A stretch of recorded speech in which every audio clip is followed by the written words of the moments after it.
Welcome back. Now, we've explained the summer synoptic chart conditions. Just to quickly recap, most importantly, pay attention to your date. Indicate summer overlay. Secondly, there's a low pressure system over the interior. It's warm conditions, rising air. Thirdly, go to your actual weather station models on your synoptic chart. Now, what you will see is you will usually see high temperatures. And thirdly, your South Atlantic high pressure and your South Indian high pressure. The South Atlantic high pressure has migrated towards the north, and your South Indian high pressure has migrated northeast. As you can see, there's no Kalahari high pressure system over the interior. Now let's just quickly go and have a look at our winter synoptic charts. Now in South Africa, especially the Western Cape and the interior, we experience cold front conditions. So that's one characteristic that we can go and have a look at. Secondly, the Kalahari high pressure system. Thirdly, the date, exactly like the same that we did with the summer synoptic chart. And then again, we can go and have a look at our South Indian high pressure system and the South Atlantic high pressure system and the way they migrated during the seasons. Now, obviously, as you know, during winter, if we look at our daily temperatures, we will expect that we experience quite low temperatures, cool conditions. Now, let's go and have a look at the synoptic chart. Our first clue over there, July 23rd, 2011. So, as you know, obviously, we experience winter conditions, season of winter. Now, secondly, like I've mentioned, we experience mid-latitude cyclones, cold fronts. Now, as you know, cold fronts creates very cold conditions in the interior of South Africa, and it provides rainfall for the Western Cape area. So that's our second clue that we have over there. Our third clue, we can just go and have a look at the weather station models of Pretoria situated over there. As you can see, Pretoria experienced a low temperature of only 20 degrees Celsius. And very importantly, if you look at the weather station model, there's no cloud cover whatsoever. The reason why we don't have experienced any cloud cover over the interior of Southern Africa is because the Kalahari high pressure system is situated over the interior. Now, what do we know about the Kalahari high pressure system? What do we know about high pressure systems in general? First of all, we've learned that it's sinking air. And when air sinks, it's usually because of cold conditions. As you can see with the South Atlantic high pressure system, it has migrated towards the south. And later on, we will have a look at the influence of it. Now, the South Atlantic high pressure system has migrated towards the south. Now, this to the north. So basically what happens, that's the reason why mid-latitude cyclones have a severe effect on South Africa's climate during winter. And the South Indian high pressure system has also migrated towards the north during the winter. Now, in the exams, you need to be able to distinguish between both of them. Very importantly, you need to be able to identify your weather station models. Now, I just want to do a quick example for you with a weather station model. Now, very importantly, grade 12s, you need to be able to describe the weather of a place. Now, if I give you the following information, let's say, for instance, we experience air temperature of 24 degrees. We're experiencing dew point temperature of 18. We're experiencing thunderstorms. We experience wind speed of up to 5 knots. We experience wind direction in a, let's say, southeast direction. And we experience cloud covers 3/4. Now, if this set of information is given to you during the exam, you need to be able to go and draw your own weather station model. Always start with your cloud cover, the body of the weather station model. Now 3/4, you go and look at your references.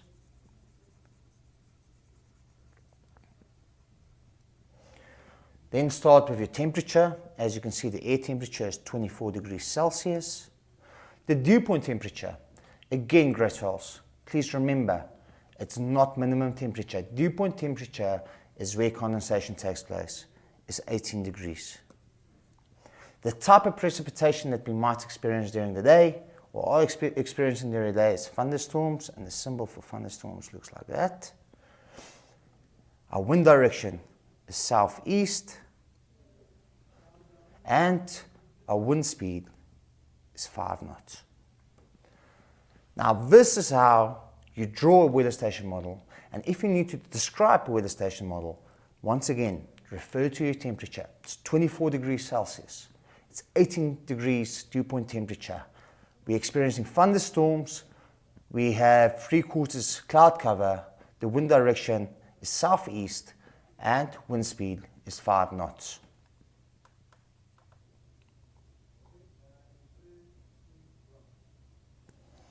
Okay, now that you need to basically learn how to draw a weather station model, always keep in mind, describe the weather according to the station that you've drawn or that you need to be able to get the information from. Now, grade 12s, it's a guarantee that you will get a summer synoptic chart or a winter synoptic chart in your final exam. Most importantly, the biggest clue is your date. And obviously look at the temperatures of your weather station models and look at your atmospheric patterns, for instance, low pressure systems and high pressure systems that develops during summer and winter.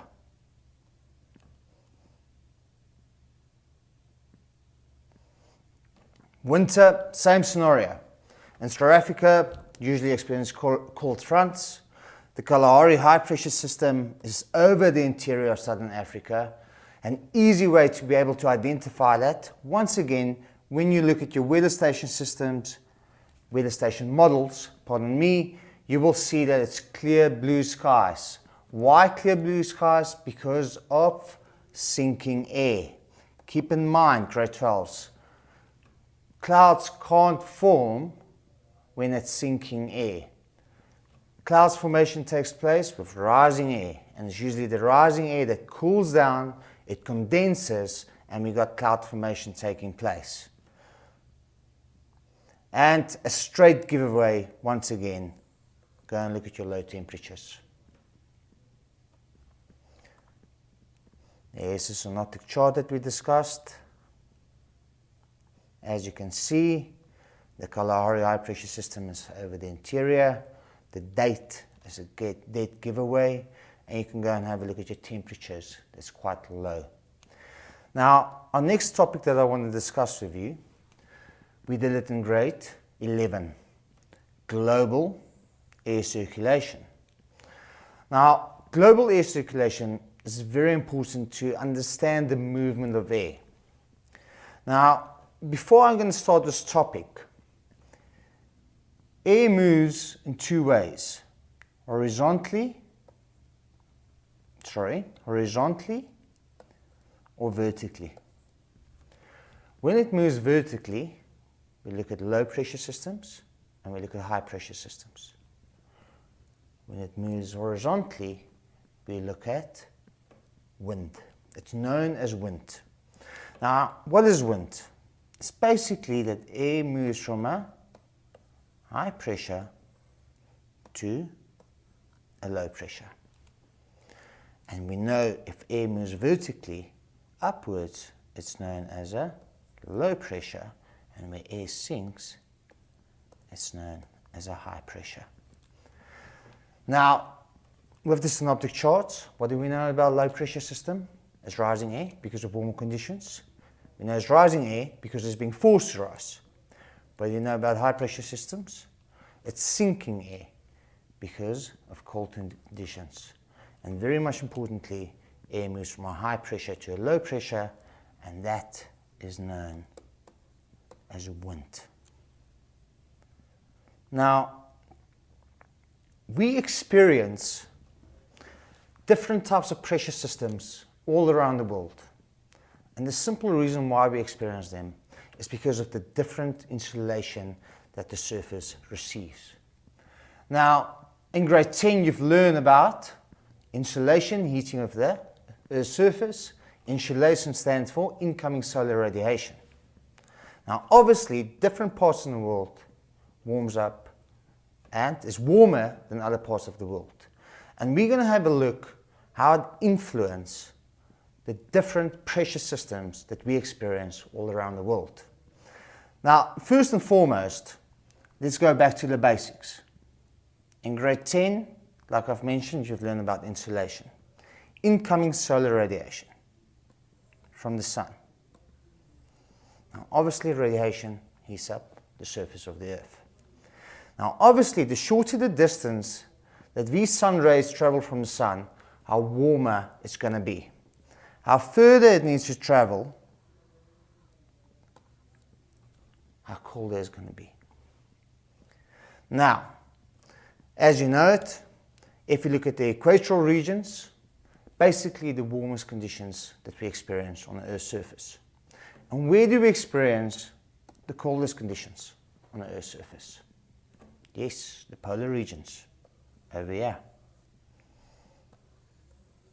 The simple reason for it is because the insulation from the sun is the greatest distance between that and the sun. And obviously, if you look at the equatorial regions, experience the warmest conditions because the insulation travels the shortest distance to this region over here. Now, immediately, what type of pressure do you think we experience at the equatorial regions? Now, keep in mind, very warm conditions, lots of insulation. What type of pressure are we going to experience? A low pressure. At the polar regions, now you've seen it on TV, if you look at the polar regions, South Pole, North Pole, it's usually covered with what? Ice and snow, right? So what can we say? We experience very cold conditions. Now, if you think of equatorial regions, you usually see the Amazon jungle, warm conditions, tropical waters, tropical jungles, etc. And if you look at the polar regions, very cold conditions that's associated with snow and ice. Now, immediately, what can we establish? At the polar regions, we experience high pressure systems. And at the equatorial regions, we experience low pressure systems. After the break, I would like to discuss the global air circulation in detail with you.